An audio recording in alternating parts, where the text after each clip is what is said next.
બનાસકાંઠામાં ઓપરેશન ગંગાજળ અંતર્ગત અધિકારીને ફરજિયાત નિવૃત્તિ આપવામાં આવી છે। દાંતીવાડાના આરોગ્ય અધિકારી ડોક્ટર બિજોલ ભેદરુને ફરજિયાત નિવૃત્ત કરાયા। 10 વર્ષ પહેલા યુવતીને ઉંમરનું ખોટું સર્ટિફિકેટ આપ્યું હતું। પોલીસે ખોટું સર્ટિફિકેટ આપવા બદલ ધરપકડ પણ કરી હતી। તાલીમ કેન્દ્રમાં વિડીયો બનાવવાના મુદ્દે પણ વિવાદમાં આવ્યા હતા। નિવૃત્તિને 1 વર્ષ બાકી હતું ત્યારે ફરજિયાત નિવૃત્તિ આપી દેવાઈ છે।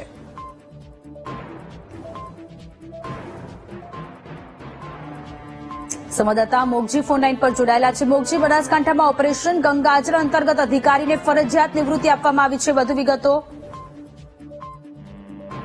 સોનલ, દાંતીવાડા જે આરોગ્ય અધિકારી હતા તેમને ફરજિયાત નિવૃત્ત કરી દેવાયા છે। જે પ્રમાણે તેમની સામે જે ફરિયાદો ઉઠી તેને 10 વર્ષ પહેલા પણ યુવતીનું ઉંમરનું જે ખોટું સર્ટિફિકેટ આપતા પોલીસે ધરપકડ કરી હતી ને તાલીમ કેન્દ્રમાં ટિકટોક જે વિડીયો બનાવવા સહિતની જે બાબતો હતી તેને લઈને તેઓ વિવાદમાં રહ્યા હતા। ત્યારે જે પ્રમાણે સરકારનું જે ઓપરેશન જે ગંગાજળ ચાલે છે તેમાં દાંતીવાડા તાલુકા આરોગ્ય અધિકારી ડોક્ટર જે બિજોલ ભેદરુ હતા તેમને ફરજિયાત નિવૃત્ત કરી દેવાયા છે। એટલે કે જે પ્રમાણે સરકાર દ્વારા જે ઓપરેશન ગંગાજળ ચલાવવામાં આવી રહ્યું છે અને તેમાં અત્યારે જે દાંતીવાડા તાલુકાના જે આરોગ્ય અધિકારી છે જે બિજોલ ભેદરુ તેમની સામે કાર્યવાહી કરવામાં આવી છે અને ફરજિયાત નિવૃત્ત કરી દેવાય છે, કેમ કે તેઓ અગાઉ પણ વિવાદમાં રહી ચૂક્યા છે અને તેમનું હવે નિવૃત્તિમાં 1 વર્ષ બાકી હતું ત્યારે તેમને જે ફરજિયાત નિવૃત્ત કરી દેવાય છે।